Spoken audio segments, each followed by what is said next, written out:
Hi there to all your aspiring career professionals, specifically to state university graduates. Now today's segment is special.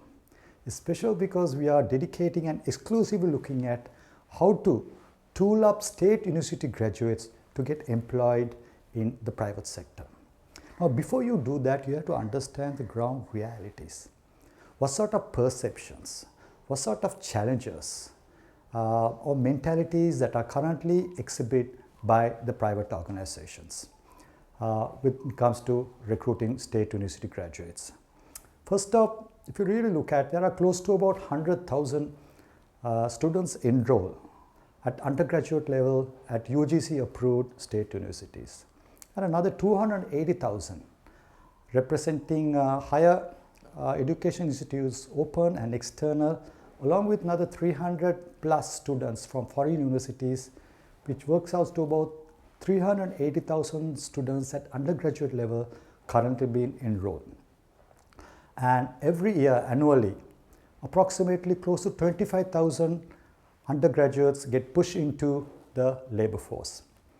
And if you consider the postgraduate level, masters, MSc, PhD, MPhil, the same disciplines, you find a good 41,000 students currently enroll in the universities and the institutions that we discussed, and approximately about close to 10,000 get pushed into the labor force.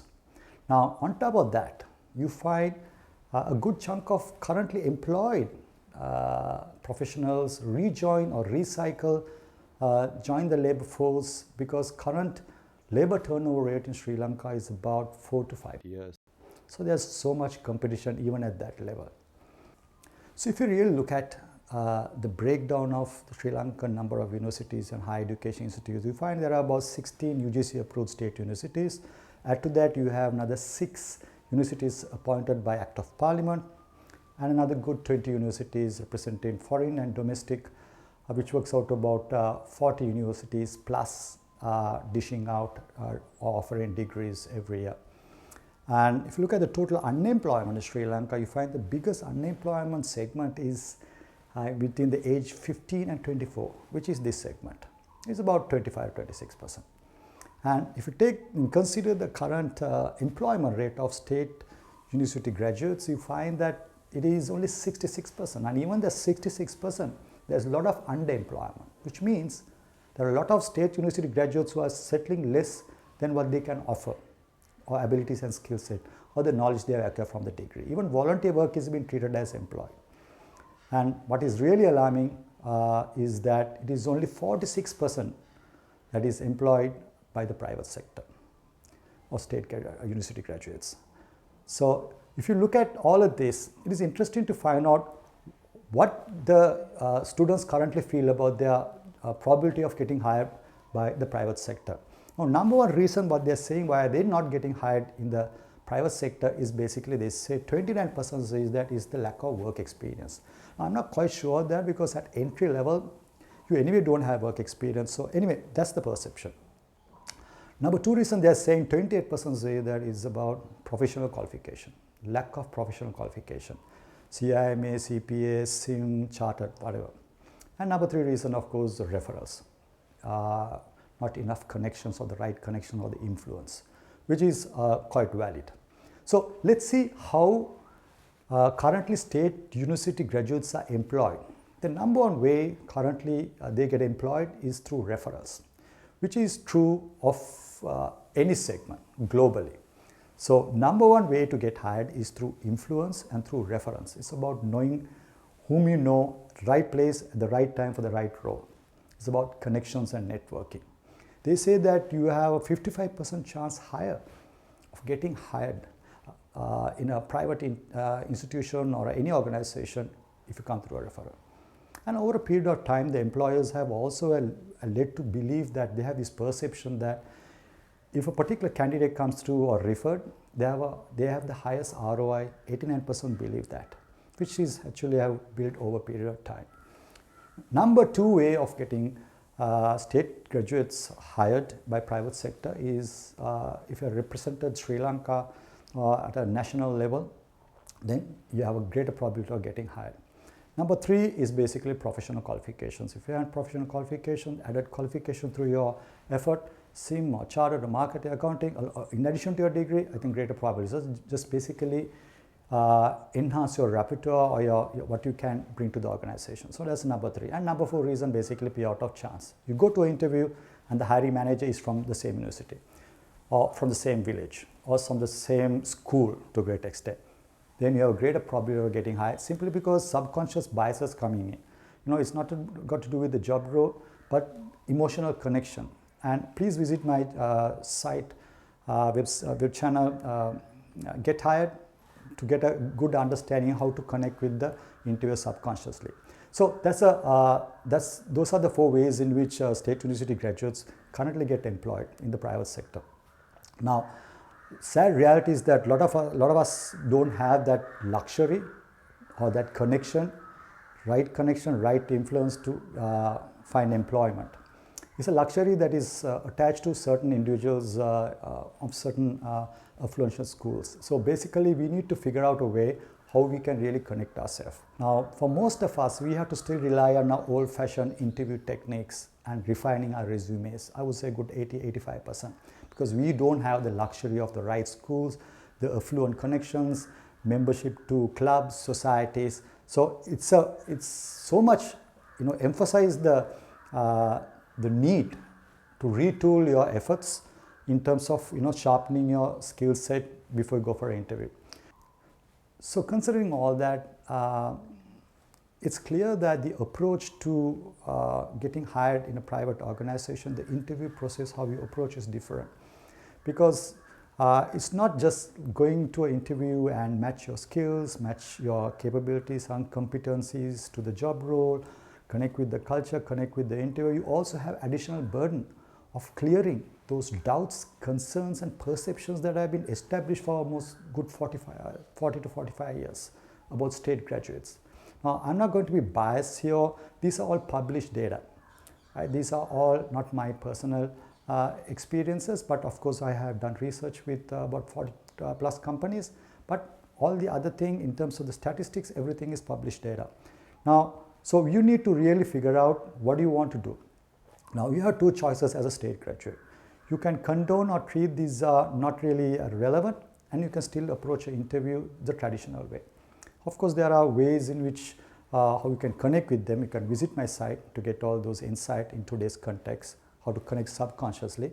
But the other thing is to look at objectively and to embrace those realities and the perceptions that the current private company hirers have and address those issues.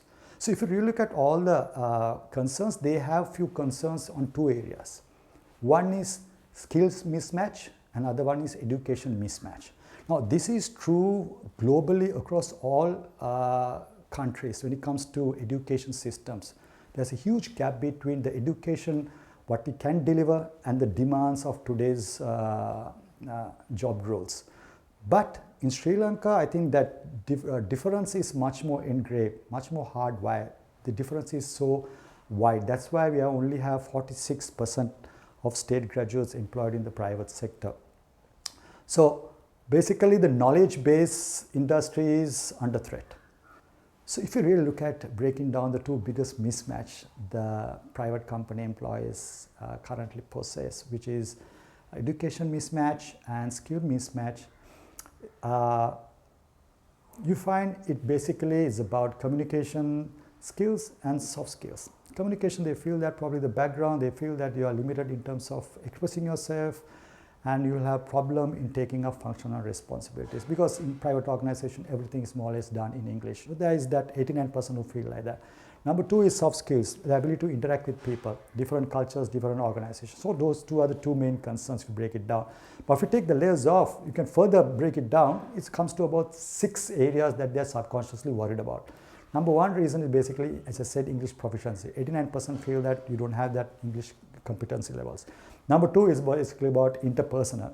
You don't have the skill to interact with others, different teams, different agencies, ad agencies, research agencies, external parties. So number two. Number three is basically about team player.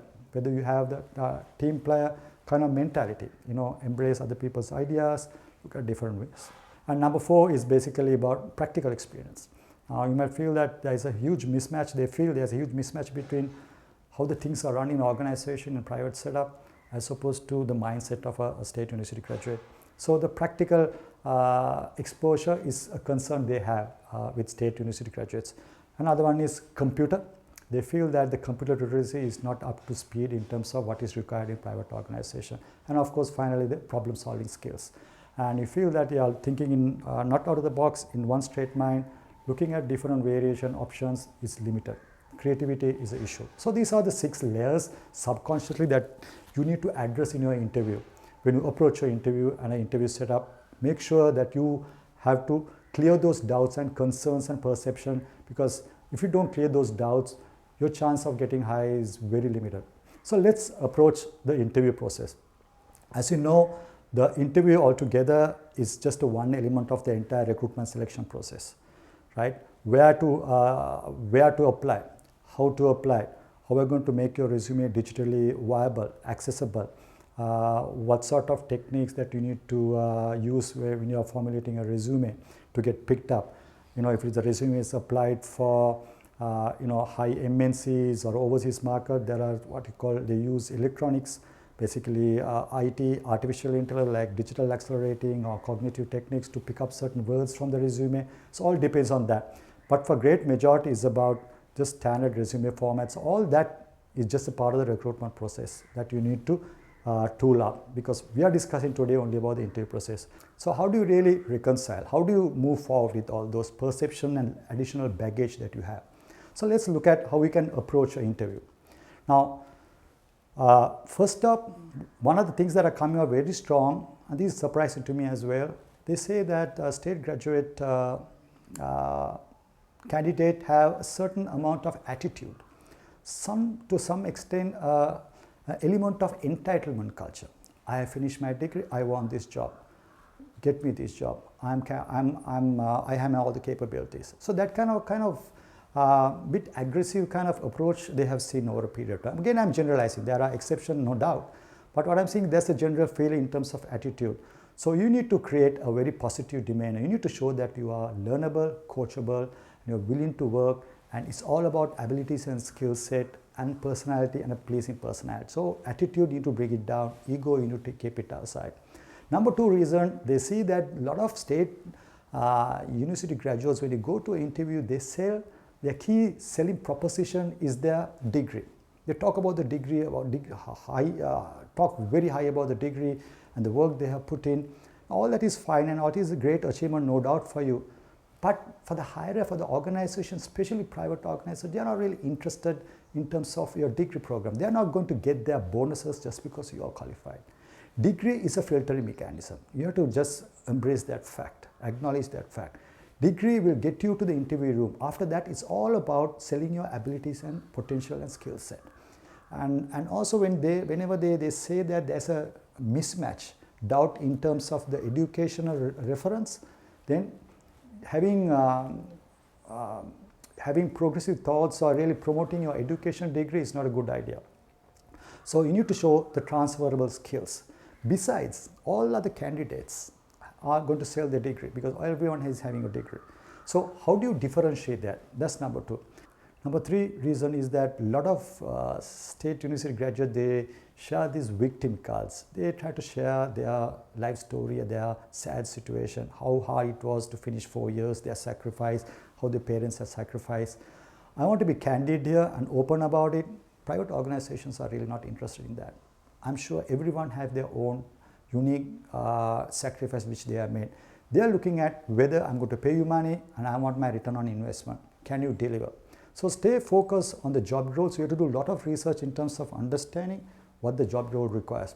Show that what you can deliver to the role. Show what sort of abilities and skills and competencies through your academic programs that you have encountered, team formats, various groups, how it is transferred to what is expected from the role.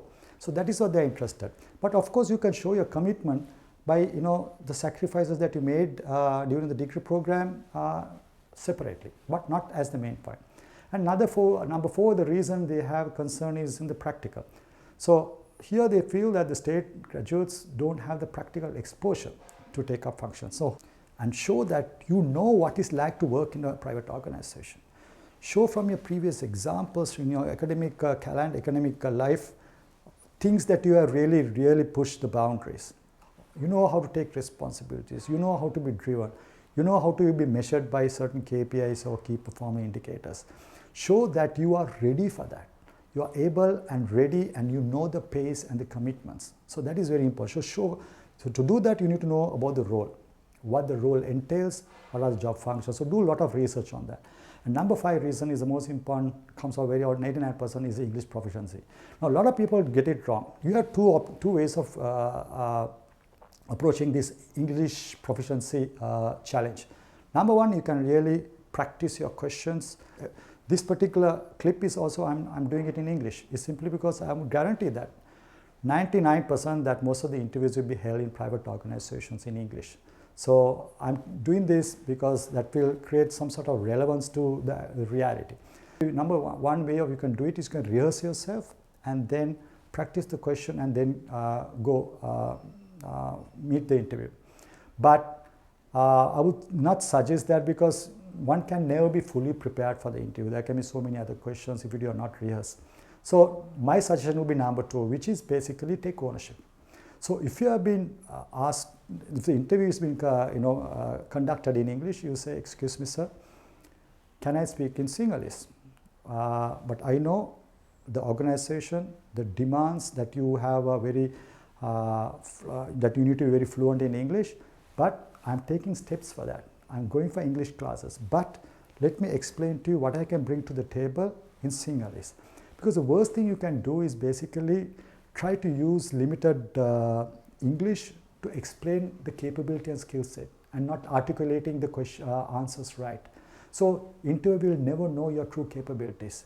That way it shows that you're accountable, you're taking accountability, responsibility, and you're actually sharing all your knowledge and skill set. And number 6 is basically the skill set. Now, there is the issue in terms of skill set, which they say that there's a mismatch. So how are we going to address that? Basically, since you are not experienced, what you can say is, you can relate all your educational years during that period. Certain instances, you need to make sure you first understand the job role and match those to those concerns and the job role. For example, if they say that they have problems with interpersonal skills, which is about 45% they have concern, you say how many teams you have worked with, how many cross-functional assignments you have done with, different cultures, how you shared ideas, you can show that. In terms of problem solving, they have 25% concern. You can say in your assignments, in your group studies, in your research projects, how you came and arrived at different problem solving skills.